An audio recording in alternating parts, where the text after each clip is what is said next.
Okay,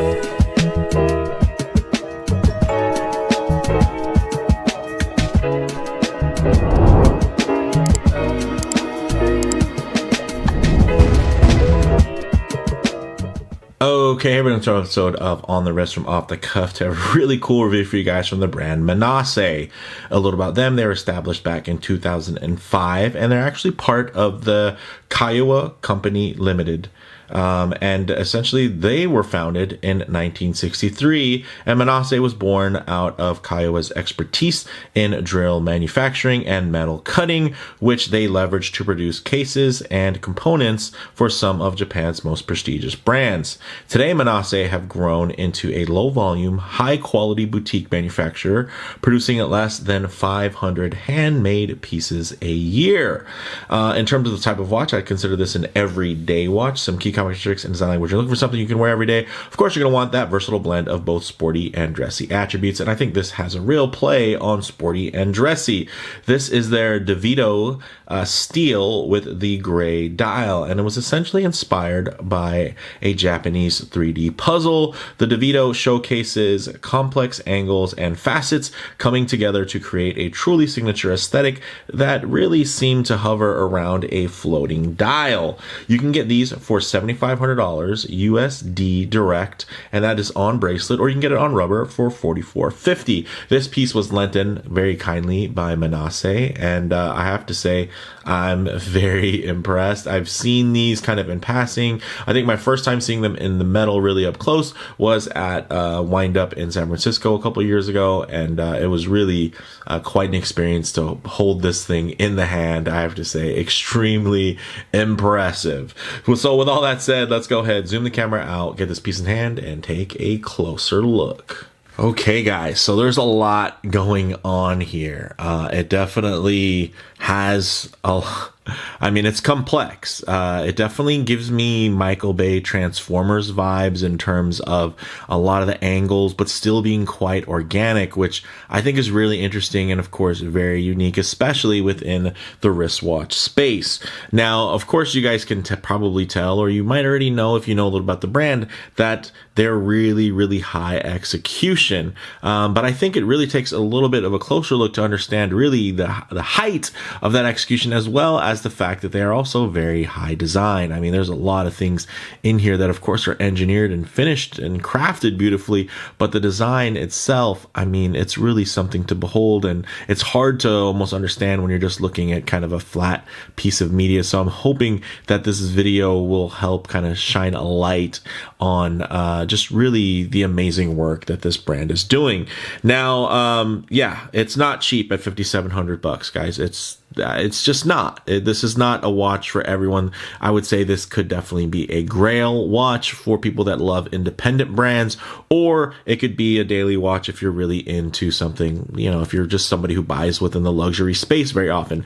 I personally am not, so I would definitely be looking at this more as a grail type of piece. Just it really showcases the beauty and the intricacies, I'm going to mess that up, of just independent watchmaking, right? And just the fact that there's so much personality, and there's so many derivative designs that are out there. So again, it's just, we have to support things like this that come out that really do their own thing, but not just to be different, but to really express something truly different and exciting and still good, right? So in terms of the dimensions, very interesting. It's about 40.2 millimeters in diameter, 11.3 millimeters thick, 48.5 millimeters lug to lug, all brushed, and it actually does have Zaratsu polishing, of course, because they do also use the Salaz machines, which are normally used for black polishing of tiny parts. It was really something that became more widely known thanks to Grand Seiko and their use of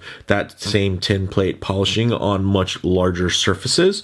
And you're going to see that same level of execution here, polished on this 316L stainless steel.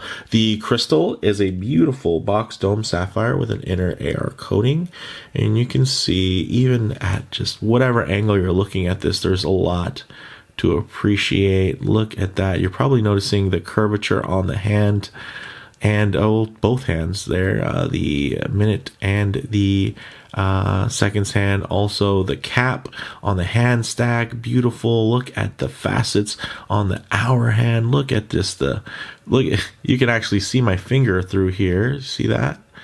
Because this does have a floating element to the dial, which is something that you really don't notice in pictures, but check that out. And that is one of those things. It's just very impressive because they don't have to do things like that, right? It's just something that you just do because you're excited and you're passionate about it. That's why you pull tricks like this off. Now, in terms of the crown, it's a push-pull crown, very nicely decorated and adorned there. Of course, multi-pieces on the case and everything like that. I'll actually try to put a graphic up so you guys can really get an idea of how many pieces have to come together to make this outstanding beauty here. The movement inside is actually a Swiss automatic ETA 2892 that has been highly customized, guys. Check that out. Ooh, you thought it was gorgeous from the front. Check that out, man. Look at that. Ooh, trying to get it to where there's like not too much reflection or distraction. But that is an absolute looker. They're not just, yeah, you know, there's some skeletonization on the dial, but it's like the way they mounted it, the way that they've colored it and decorated it, really fantastic. And this is, they started out with a top grade movement and then they customized it. They didn't get the base one and do a bunch of stuff to it. They took the very best. So here you're going to get a 50-hour power reserved 4 hertz beat rate. So that's going to be 28,800 vibrations per hour. And of course, the nice thing is you're going to have that see-through sapphire display back. So you're going to be able to enjoy it from the backside. Some other things you're probably noticing from the backside is check out the screws and the hardware. You're not going to see them from the side of the links. That's, again, they just do really cool things. They're hiding those things with extra engineering. And of course, the standard would be to have them there. And you know what? People would probably not really care, and you know, but they did care enough to do something different, which again, it's just very commendable in a space where you find a lot of compromises happen and kind of just in the idea of hitting a broader audience. Here it's very specific taste, you know, a lot of subjective design here, whether you like it or not. One thing is it's objectively finished extremely well, the fit, the finish, and then also objectively very complex and not easy. It's like your favorite micro brand isn't going to be able to also produce this watch to this level. It's just not how it's going to work. So, which, you know, isn't the same for every high dollar brand. There's some brands out there that make relatively simple watches, but get pretty far just based on the brand heritage. Now, getting into the dial details, guys, applied indices, of course. You're getting this hand-painted, textured, multi-level dial, which is gorgeous. Open date there at the 3 o'clock with alternating color discs. So you can see, well, it's really just one disc, but they have alternate blocking there. So you can see the 3s highlighted, but then you can see also the 4 and the 2 on the either flank of that. The lume here is unspecified, so I'm not sure exactly which lume compound they're using. The water resistance on here is 5 bar or 50 meters, which is definitely, you know, more in dress watch territory. But the nice thing is it's better than, you know, a 30 bar or 30 meters or 3 bar. So the 5 bar is very good in terms of washing your hands and not worrying about it. In terms of this bracelet, guys, wow. The bracelet, 20 millimeter lugs, which is nice, very universal, solid multi-link bracelet with hidden screw pin construction, guys. Holy smokes. This thing is just, again, every angle, even the underside is impressive. You're like, it's not just a display case back. You're also getting more engineering on display just on the underside of the bracelet, which is very special. You're getting this really cool 17.7 millimeter single fold over push button deployment clasp. I like the fact that it's single and not a butterfly. That took a little extra, of course, engineering there, but it just makes the wear you know, situation so much better because it's a lot easier to take on and off. Speaking of that, let's actually get it on the wrist and see how it wears. Oh yeah, check that out. Look at the light play on this thing. Angular yet organic. That is just, what a juxtaposition. Look at that. Whew. Of course, if I do get my wrist a bit too close to the camera lens, you're going to get some perspective distortion, and the watch is going to feel a bit larger than it actually is. So what I like to do is lay my wrist nice and low, and then just tighten up the frame so you guys can get, of course, a more detailed look, but just add a bit of a truer aspect ratio. Check that out. Lays really beautifully on my 7.5-inch wrist, and although you guys can see it is on the larger side, my wrist that is, it is more also on the round side, so it's not like it's super flat and wide. So the fact that it can be worn well on my wrist, I would say even if you have a 7-inch wrist or even smaller, this one will definitely surprise you. Check that out. Ooh, look at the angles, the facets, just the multi-piece setup. I mean, I could sit here and just talk about this watch and just stare at this angle right here, and you don't even see the dial on this or the movement. It's like some of the most exciting stuff. You know, I would say it's all fighting for your eyes' attention. You're not gonna have to look for much here. You're just gonna have to just try to take it all in. So really, really fantastic, guys. Check that out. Look at the drape on that. So thin. Then, of course, the proportions play really interestingly. You're really getting a small, almost bezel-less design there, because the dial is very open and very spacious and pushed out to the far reaches. But by very smartly tucking that 60-minute or 60-second track a little bit more inward, now you're going to have a little bit more balance, and you're going to get to see things feeling a little bit more centralized and multi-layered. I mean, when you look at this dial texturing here, it's really only that small center section. So it just is really using space very effectively and also very different than what you might be used to. And I dig that. Whew. But with that said, let's actually get it off the wrist, set up for some Lume shots, low light transition, and closing thoughts. Okay, let's go ahead and hit the lights here. Hey, as you can see, not much Lume. This is a press watch, so I can't say for sure that the actual, the normal non-loaner watch won't have paint on the indices, Lume paint, because I want to say in the specs it actually does say that the dial has Lume on it. But again, this is my experience from spending time with this really cool loaner. But one of the cool things is, even though we're in darkness, you guys can actually still catch a lot of the contrast because the dial is so dark, right? And then these indices are so reflective and so multifaceted that they're still catching a little bit of light. So that was in much darker conditions, but hey, look, you get a little bit of light here and bam. One thing, of course, I like to always work in is a bit of a low light transition, because you're not always going to be out in the middle of a field enjoying direct sunlight. Wow. A lot of times you're going to find yourself coming in and out of buildings, walking underneath overhangs, or just hanging out underneath the shade of a tree.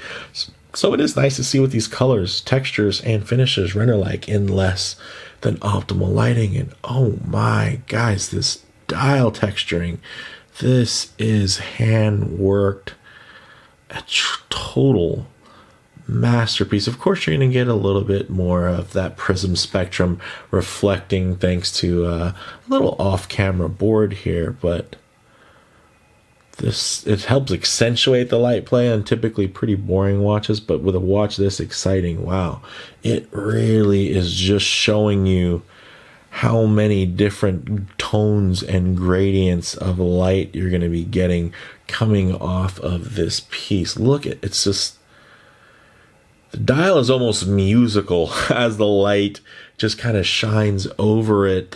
It feels like it's hitting notes. Ooh, wow. And even though this is, specified as like a gray dial, it definitely has some hints of purple into it. Oh man, I'm blown away. It's crazy. This thing is wild. Wow. Really, really cool. I could do this all day. All right. But I won't keep you all day. All right. So closing thoughts, guys, on the wrist, definitely larger than a dress watch, but thin and low slung enough, in terms of feeling like it's not necessarily quite a sports watch because of how thin it is and how low slung it is. The Divido is definitely kind of its own thing, feeling flashy but not overdone. It's detail rich and has a high level of execution though to back up that complex design language. Sometimes you're just getting a really cool design, and then you look closer and it's really just more about the design versus the execution. Here, the execution is at such a high level. The nice thing is that they have a design that really makes you appreciate that high level of fit and finish and engineering, because it's drawing your eye in. So that's just a hell of a combination. In terms of model variants, definitely check the site links down in the description for options and availability. There are quite a few different ones, even different dial finishes and everything like that, let alone bracelet, versus rubber strap. Now, in terms of comparable models, at the price point, you could absolutely compare this to a Grand Seiko with, similar quality, but where Grand Seiko will kind of stop at, a dynamic dial and wrap it around a more restrained silhouette. I like that Minase kind of chooses to use the entire watch case and bracelet to showcase their attention to detail and artistry, right? So again, it's not just a one-trick pony. It's not just this really cool dial. Everything plays off of that dial, everything around the case, around the bracelet. It's definitely more of a holistic design and much less restrained, which ultimately makes it probably less versatile as well versus compared to a Grand Seiko. But when it comes to having that signature aesthetic, it's hard to argue with something like this. So for me, guys, the bottom line is this is not for everyone. Absolutely, there's going to be plenty of people who will click right past this. So some people might want to see what all the fuss is about and think, I would never want to watch like that, even if it was not, a $5,000 watch. But it takes really a seasoned collector to really be able to appreciate everything that goes into producing something like this, especially at the price point. So the Divido isn't a great one watch type of wear, right? Like this isn't going to be either you're going to have this or a Rolex Explorer 1, right? It's very niche and very specific, and it's more a crown jewel for a larger collection, I would say, but a crown jewel nonetheless. That's the bottom line here. Yeah, sure, it's, really you need to experience and appreciate lower levels of watches to really understand how great this one is. But at the end of the day, yeah, this is just like crown jewel. Like you have a collection, whether it's going to be because of its design or because of its execution, and even if you're into more affordable stuff, maybe it's all of the above, and maybe it's also the price point and everything like that.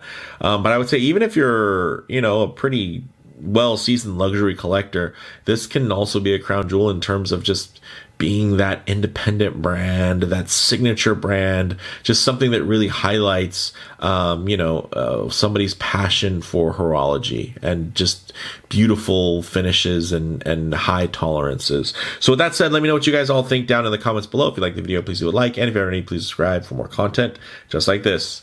Thanks, guys.